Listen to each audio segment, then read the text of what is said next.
Video walk on an Aerolite. We'll start in the back. Got your water heater right here. The only thing you folks will have to do is put your drain plug in here. Get it threaded by hand as much as you can, and then 15/16 is the socket size if you choose to use a socket. They do make a special tool you can use for that if you'd like to use that tool. As soon as you get the plug in and hook it up to water, she'll start filling up, whether it be from your pump or from your fresh tank. Well, not fresh tank, your city water, rather. Definitely recommend draining it after every trip. Before you pull your plug out to drain it, shut off all sources of water, open up your pressure relief, wait for water to stop squirting out here. Once it does, snap that back closed, then you can take the plug out. If you neglect to relieve the pressure here, you're going to relieve it here and you're going to get wet. And then I definitely recommend making sure you clean in here and in here quite often. Keep this whole area clean. 4 or 5 times a year, I recommend going through here, cleaning any debris out of the burner areas. Short cord, 30 amp short cord. This is your short cord. It'll come with the unit, about 25-30 feet long. City water hookup. This is where you're going to hook your hose up to run off of city water pressure. And then right over here, cable inlet. So if you're going something that provides cable, you can hook it up through there. You got a sewer dump connection right here. This is going to be for just a single gray tank, most likely the galley tank or just the kitchen sink.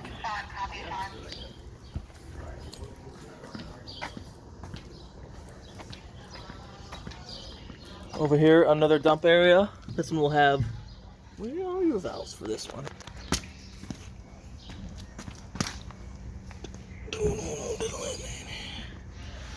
I don't see the valves for any of it. Oh, right there. Okay. So one will be black, one will be gray.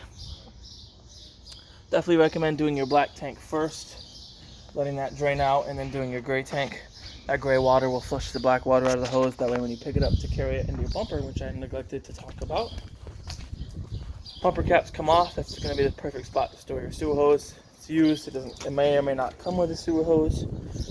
Even if it does, you might still want to buy a new one.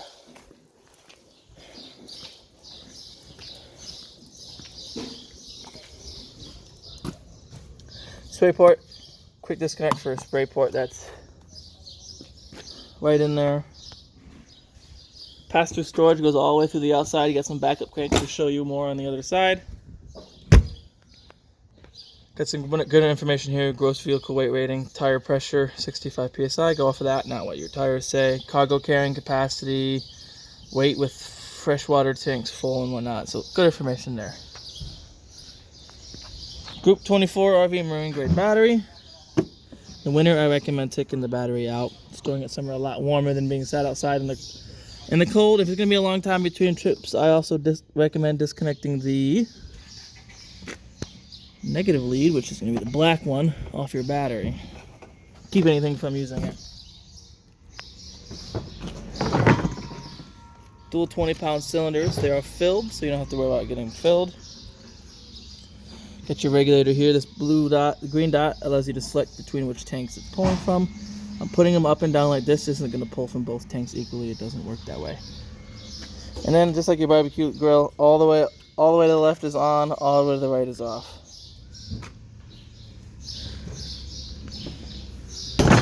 Power tongue jack.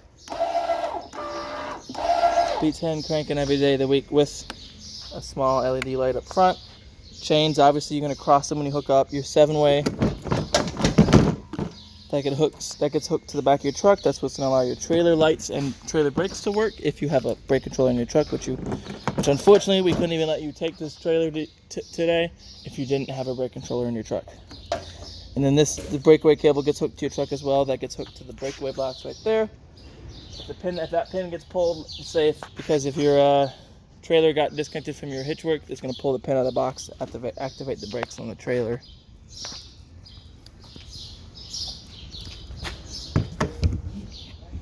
Some cranks.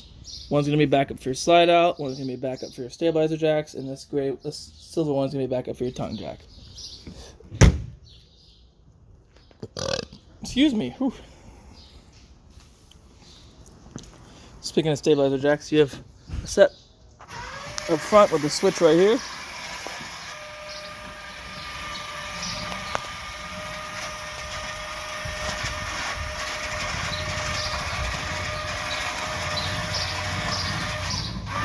For the sake of time, we won't do them all the way, but you can see that other one's going, and then once it touches, that other one will touch.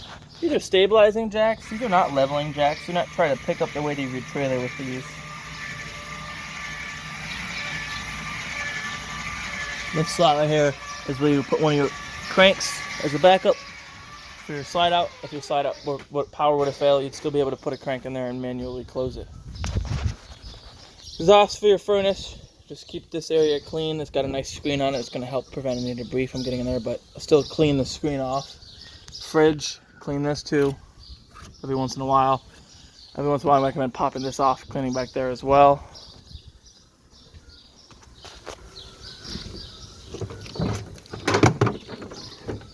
Outdoor grill. You light with a barbecue lighter or a match. You hook this propane quick disconnect right here to the quick disconnect that I believe, where was it at? It was out right here. That's your propane quick disconnect. And there's a valve right here. Open, close. As well as this gets hooked to that. And then you have a little sink basin here. There's no drain for it. You'll have to physically drain it.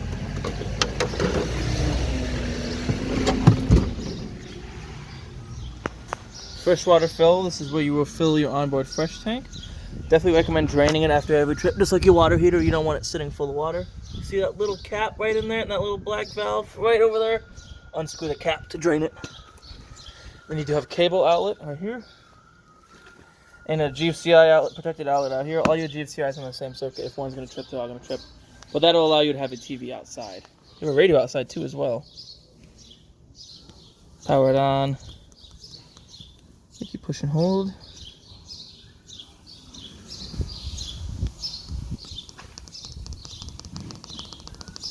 Well, unfortunately, it doesn't seem to be working. But keep in mind, this is used. This is a used unit. And when we get these units in, they only approve a certain amount of money to be fixed on these ones, so not everything is going to be working. Plus, this is an unfamiliar radio to most of us. If you're going to use your fan on your range hood, you make sure that these are open, so this is free. So the summer had summer to vent to, but when you travel down the road and when you tow this, or before you go to bed, I always close mine so I don't have insects making their way in there. You have a switch for the front stabilizers, and then that's a switch for the rear ones right there. Alright, we'll kind of mosey our way to the inside. That's where all the cool stuff is anyways. Have your controls for both your slide outs. Interior light, which just turns on and off this first light. Every other light you have to turn on and off at the light. Exterior light turns that little porch light on. And you have a water heater on gas and electric. You can run them both at once if you wanted to. If you can use electric, make sure you do have water in it, or you're going to ruin the heating element. And you can turn your water pump on and off from here. Open and close your slide out. That slide out awning from the awning switch.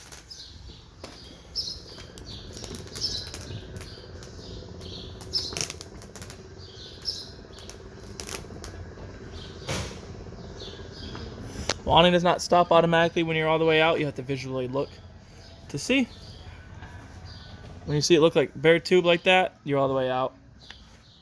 They are adjustable for pitch, so if you want to have water run off to the corner rather than all the way along the edge, or if the sun's in your eyes, you can do that. Push this pin D10 in, grab it here, and it slides up and down on this, which would raise and lower the corner. You can adjust both ends. If you adjust them at different pitches, make sure you would turn them both to the same detent so the awning rolls in nice and neat. If you have it out during a heavy rainstorm, roll your awning in. You don't want it, the weather to ruin it, the wind to rip it. And if you roll it in wet, as soon as you get the chance to, roll it back out to let it dry off. You don't want it holding moisture. So we'll let this come in, and if there's anything more near me to talk about, I would. You do have a fire extinguisher there, another GFCI outlet there. Carbon monoxide alarm uses your standard 9-volt batteries. This are giving you low voltage trips, throw a new battery in it. Onto your bedroom. Again, light switch on the light itself. Outlet GFCI on either side of the bed. Lights above the bed with speakers. A nice just vent lid here. And then kind of sit down. Access to the bathroom from here. You slide open and close. Do make sure you do this before you travel, so this isn't swinging freely. Do have a spot to mount a TV here. There's a bracket built into this wall here, and watch how long your screws are so you don't screw to the outside of the camper. Another GFCI protected outlet and a coax outlet right here if you want, so you have TV. Alright. You should also have some storage under your bed with some extra chairs. Bathroom. Light switch for the bathroom is very simple. Your toilet's simple as long as you're pushing this pedal. It's going to flush. Sink. You don't need an explanation for how to use a sink. GFCI protected outlet. Again, this is the main one. This is the one you're going to hit reset on if anything were to trip. Shower when you travel. Make sure it's locked. When you want to use it, then just open it up. Hot and cold. A nice little sunlight as a cutout, so if you're taller you can stand up in there. It's nice to have some natural light when you shower. Fan here. Open that, run the fan. Definitely recommend doing that when you take your showers in here, just to keep the moisture from building off the walls. Coming over here, thermostat, very simple. First mode is your fan mode auto, high or low. I definitely recommend auto. It's gonna allow your It's gonna allow your AC to cycle on and off at your set temperature. So if you have it set to 65, once it hits 65, it'll shut itself off and then turn it on and off again. Help you regulate that. If you had it on high and you had it set to 65, it'll keep running until it freezes up. It'll shut itself off, and then you have to wait for it to thaw out to run it again. Cool, and then furnace. Cool goes to 55, furnace goes all the way to 90. Rare problem, propane gas detector, hardwired to the 12-volt system, no batteries you have to worry about changing. However, if that battery up front were to start dying, that'll give you low voltage trips as well. Smoke alarm, 9-volt batteries, just like your carbon monoxide alarm. Fridge is super simple. Auto, off, and then gas. I recommend just leaving on auto. Auto is going to default to 110, so if you're plugged in, that's what it's going to use. If you were to lose power in any shape or form, it's going to automatically switch to running off of propane for you. Temperature adjusting here, and then these fridges work a little differently. Instead of working like your traditional fridge, they work through an absorption system, and they do take about 8 to 10 hours to get to operating temperature. Microwave works like a standard microwave. It's not going to work if you're not plugged in. Light for above here, and then a fan. Remember I said if you're going to run that fan, make sure that flap on the outside is open.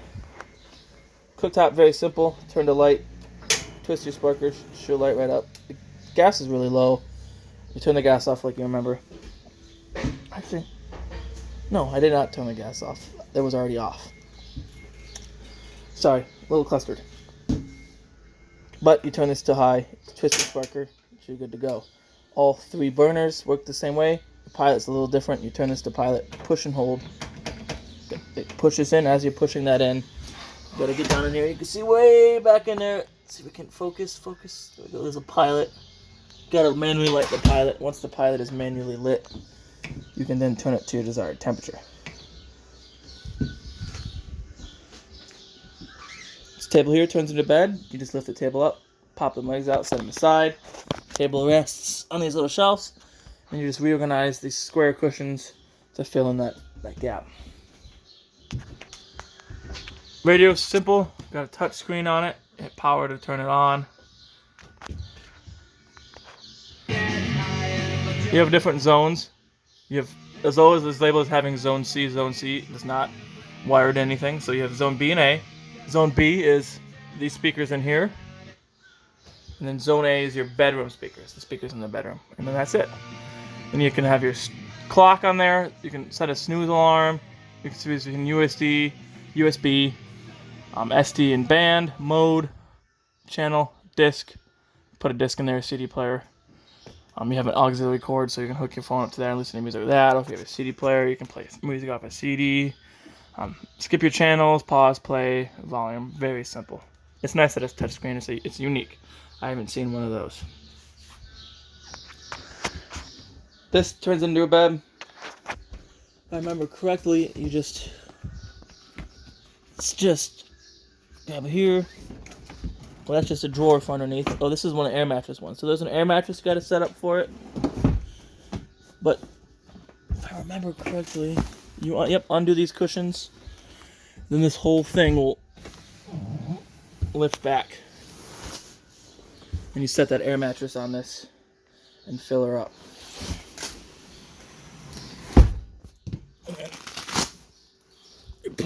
I'll put these back when we're done because they're awkward to do one-handed. TV in here. Very simple. Will only work when you're plugged in. If you're going to use your antenna. See if I can't find the booster for it. Oh, it's all ran into the other side, so we'll have to go on the other side to show you. That's the TV. Here's your antenna. Crank it up. Go this way until you feel resistance. Once it's up, you can pull this down and rotate it to tune in your signal.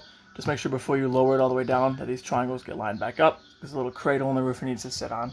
That's allowing it to sit on the cradle. This TV, see the strap? It's Velcro. You want to run it through here and strap the TV down so it's not going all over the place. I'll make sure that gets done before you guys get this. Coming in through here. This is my favorite part about this Aerolite right here is the abundance of bunks in here. So this turns into a bed just like your other one does. Lift up the table, pop them legs off, set them down on these wooden shelves. Reorganize the cushions. The way it's set up, it makes a good dinette because it gives you headroom. If you want to lower this, unhook that, unhook the other one, and then lower that. Now you have another bunk up here. Same deal for up here. Raise this up. It is locked down, but you can raise this one up and have it set up like this one is. Hooks to there to give you more headroom on this couch right here. And then this couch turns into a bed. It's a jackknife lift up, out and down. So back here you can sleep 4 people, and it's quite roomy. And I like how it's U-shaped like this. It's unique. I like it. There we go. That's what I was looking for.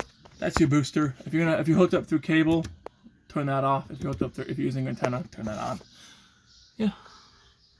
Nice pass through, so you can yell at the people over there. You can undo this, slide this, give you some privacy. So undo it when you're done. Make sure you strap that down before you travel, so it's not swinging all over the place.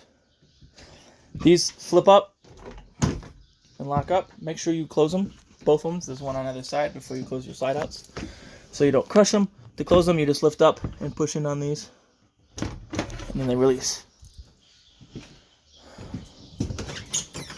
All right. A few more things. Breaker box right there. All your breakers for your 120 volt appliances are back there. All your fuses for your 12 volt. Definitely recommend buying a spare fuse kit just in case, so you have some backup fuses. All right. Well, that pretty much concludes our virtual tour of your used Aerolite. I hope you guys. Sorry, I'm just reorganizing these cushions. Hope you guys found this video informative. Hope you guys enjoy using this camper. And I hope you guys get a lot of use out of it. And until next time, goodbye.